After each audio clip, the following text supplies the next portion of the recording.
welcome once again to the Red Sea podcast. I'm Dennis, as always, for those of you who are new, because the show has been gathering more and more new people, and I honestly couldn't be more grateful for that. And I really wish I could have been more positive today after what happened yesterday. It's a bit hard, isn't it?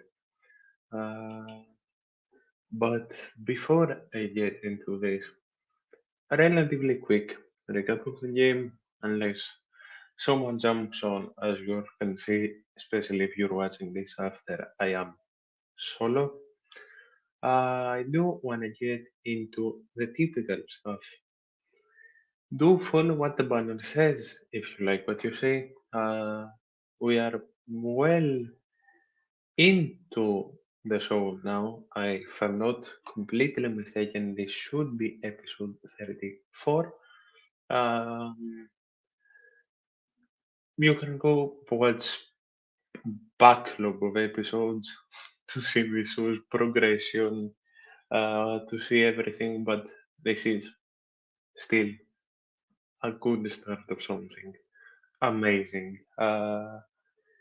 November will be a very busy month for this brand, for this show. So if you do wanna catch some incredible collabs, fingers crossed, hopefully. Uh, and if you do wanna catch match recaps like this, EuroLeague shows, anything and everything Olympiacos, do please follow and like here. Follow on Instagram and Twitter for more updates and interaction that's more than welcome. This show is, as I always say, aiming to be the voice of the fans, giving the fans a safe platform, giving the fans a platform that they can feel like they are expressing their own selves, honestly. Because I am no professional, I have zero connections to the club apart my love for it. I have zero connections to any professional journalist site. I am just an Olympiacos fan since I was a little kid. And that's what I want to give to you all. I never want to the vibe of fun for fans, by the fans, for the fans, to change, honestly. That's why I've sort of taken on the quote unquote slogan of the voiceless. So yeah, as I said, Instagram and Twitter have the most interaction.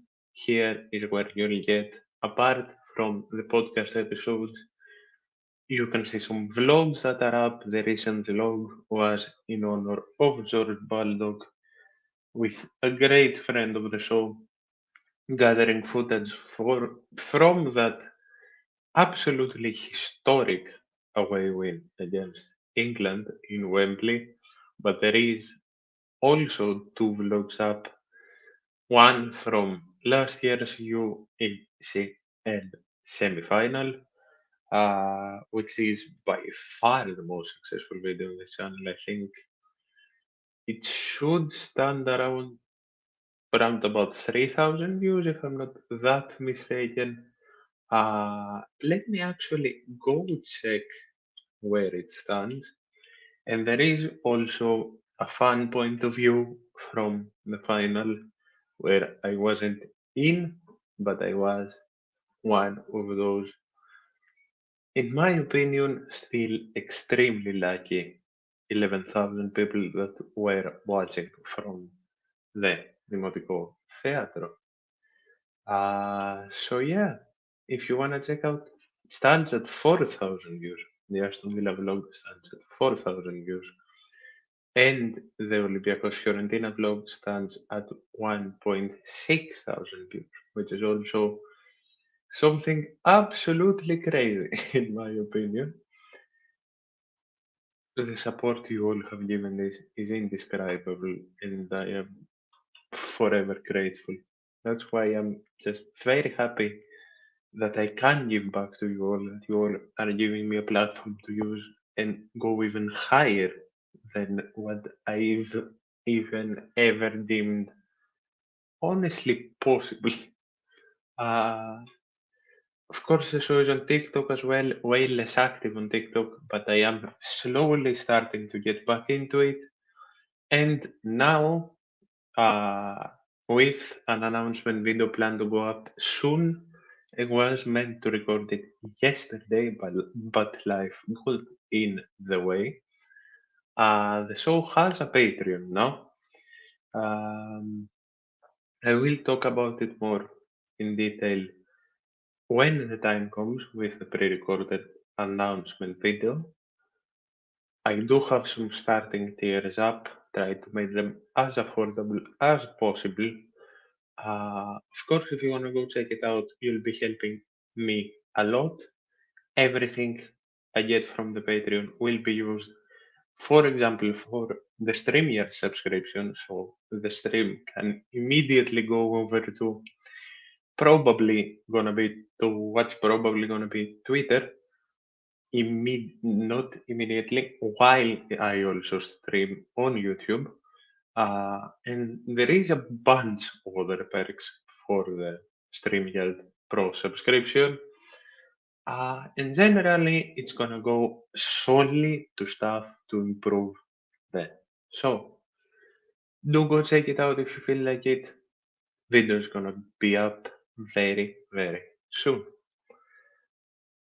After a ramble about how grateful I am for you all and the shameless promo, let's get into the game, shall we?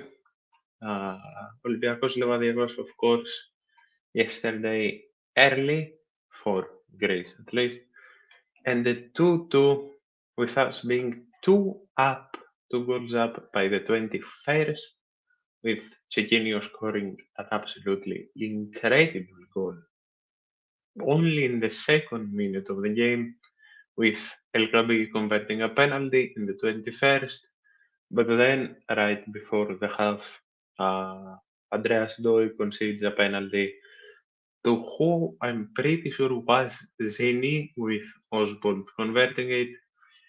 And in the 57th, after a complete collapse of concentration, we concede a header to Yanyotas, who uh, did the I Can Hear You celebration in the Karaiskaki, which in and of itself should be something to be severely ashamed of, in my opinion. Now, to get a very important thing out of the way that has been discussed, especially in the Twitter spaces, uh, is that the team didn't have a black armband in honor of George Baldock, and I do think that is something inexcusable, but I do not think that it was done on purpose. Not that I'm excusing it, because just completely ignoring the subject, perhaps thinking that you've done enough, uh, is something inexcusable in subjects like this one. But I think it was more ignorance than uh, malice. But honestly, doesn't change much. It was extremely inexcusable, and we should just show some humanity. Sometimes it's nothing to be ashamed of, and not hard in the slightest.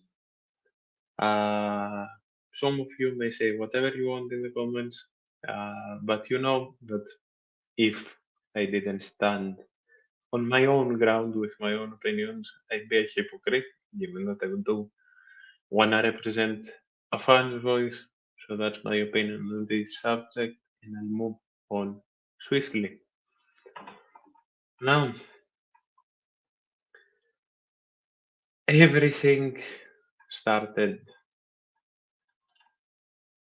from Honestly, when we scored that second goal, everyone just switched off for no reason at all. Just after, let's say, around the 30th minute, concentration just drops. Doi concedes the penalty. Doi, who by the way I've been praising since I think, if not episode 1, episode 2, needs to stop playing centre back. I can't begin to understand why Doi has been picked. Of course, it's not his fault, but I can't begin to understand why Doi is being picked at centre back. Doi should be coming off the bench in games like this. In the midfield, or starting even in the midfield if we are aiming at the rotational starting 11, but he should stop being picked at centre back. I don't know why, and I'm not solely saying it for the penalty. Andreas Doi isn't and was never, nor will he ever be a centre back. He's a very good rotational six, in my opinion at least. I can't put it into reasoning why Doi got picked as a centre back yesterday. I really can't. As I can't put it to reasoning why he's being picked as centre back in general, as I said. But yes, after the penalty happened, we started the second half symbolically, honestly, uh, which of course led to us being beaten in the ass by our ignorance, with Pedroso assisting Yanyotas for the equalizer. And then absolutely nothing happened. Absolutely nothing happened. The first two subs were Androuchos and Haralabos Kostulas, which I do want to stand on again. Um, it's not Androuchos' fault uh, that he is being picked for this team. Just like it's not Doi's fault that he's been picked at centre back, it's not Androuchos' fault that we are in the year of 2024 and he's been picked as our first substitution in a game where we are looking to win. Which, of course, Levadiakos at home shouldn't be a game where we are looking to get a late winner, but given that's how it was, Androuchos doesn't deserve to be attacked.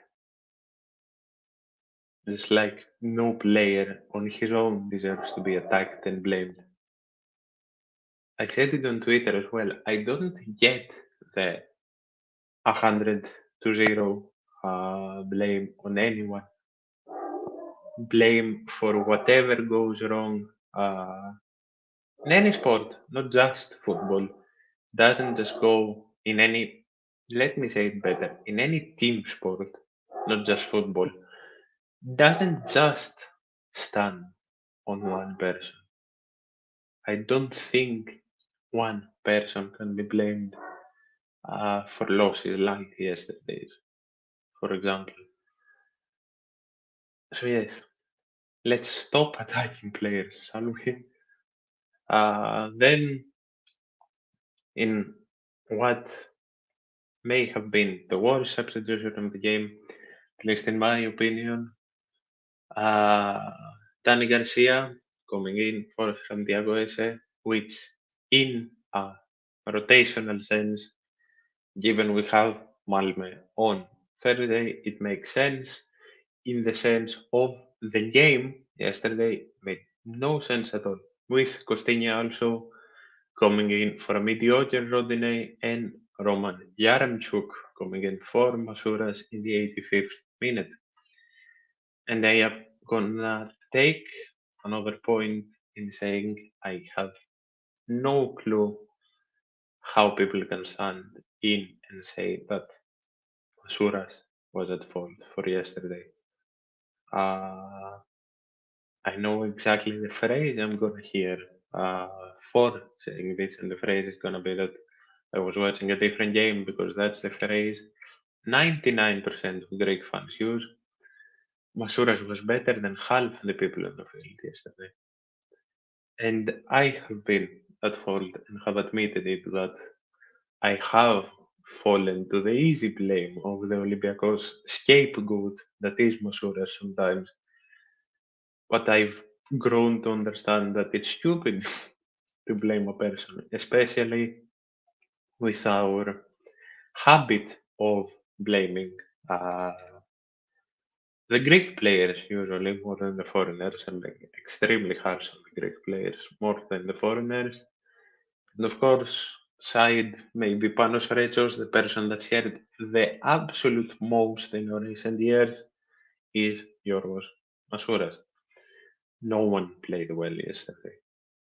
No one played well yesterday. It's not Masouras' fault.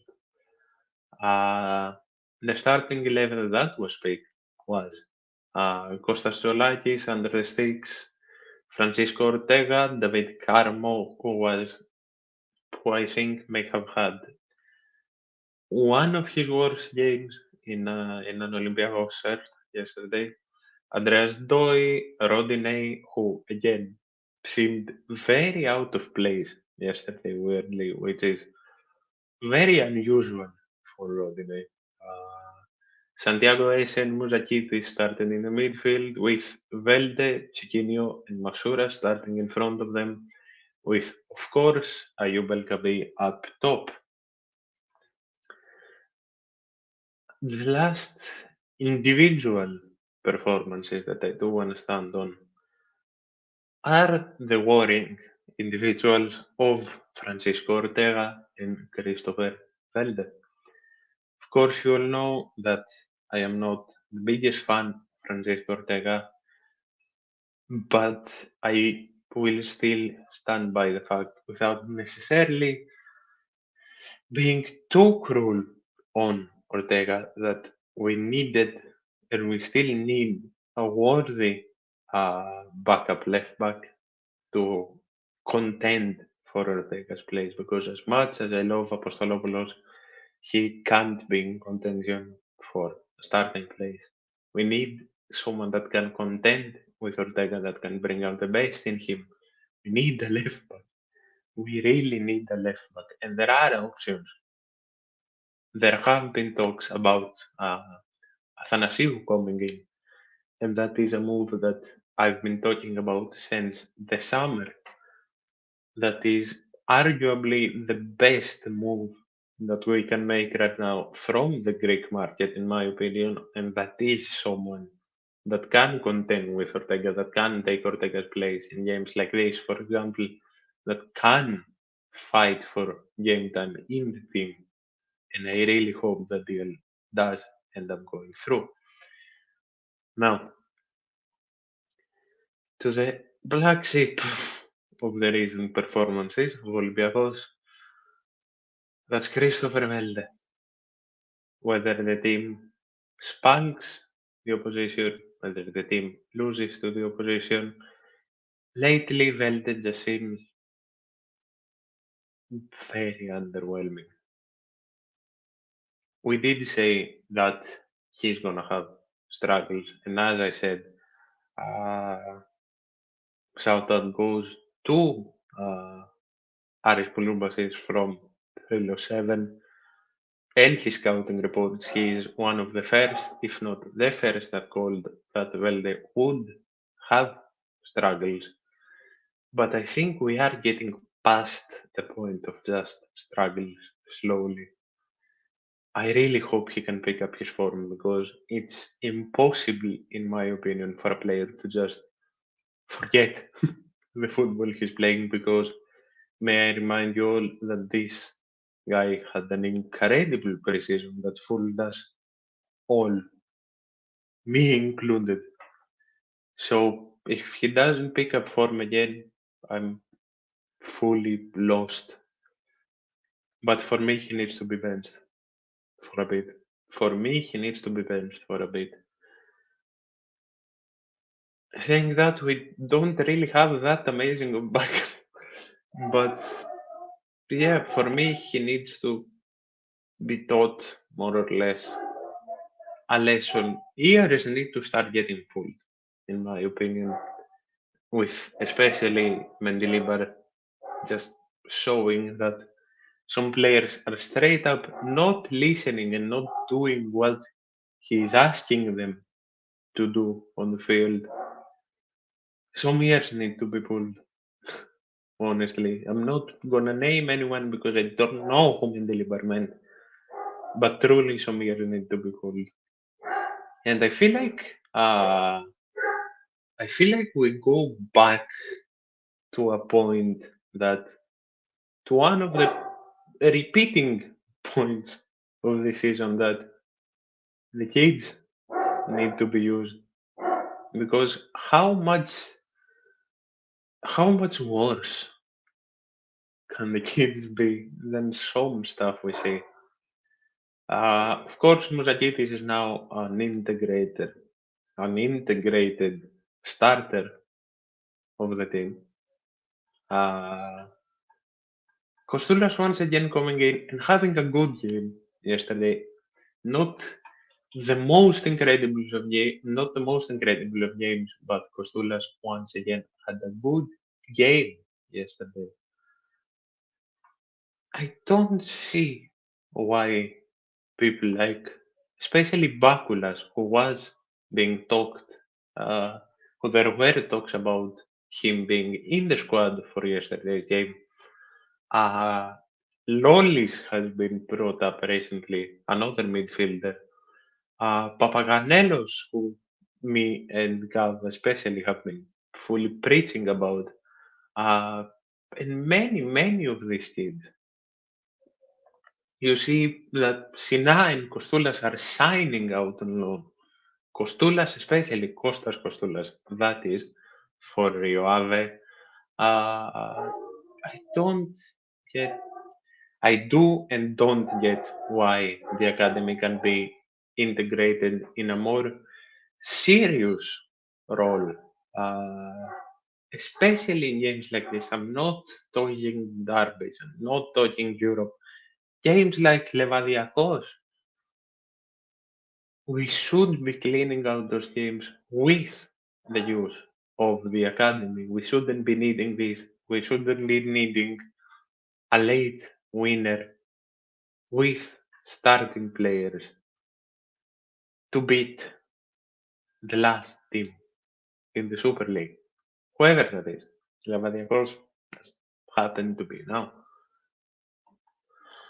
I don't know anymore. I really don't. Looking at the league, we're fourth.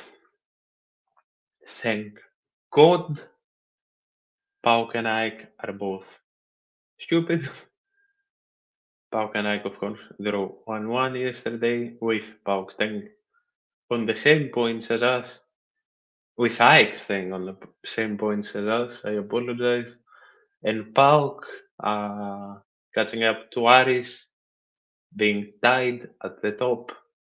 Behind us, of course, Panetolikos 1 point behind us, Panathinaikos 3 points behind us, and then Ofi and Asteras until the playout places.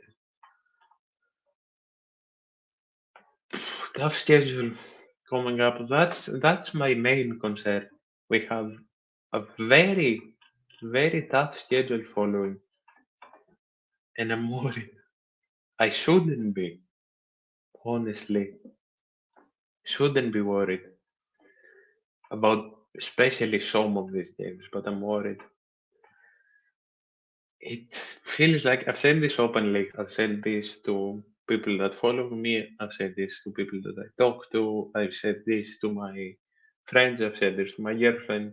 I do believe that we will go on and win on Thursday, despite that being an extremely, extremely hard game. I do believe that we will go and pick up the win on Thursday because uh,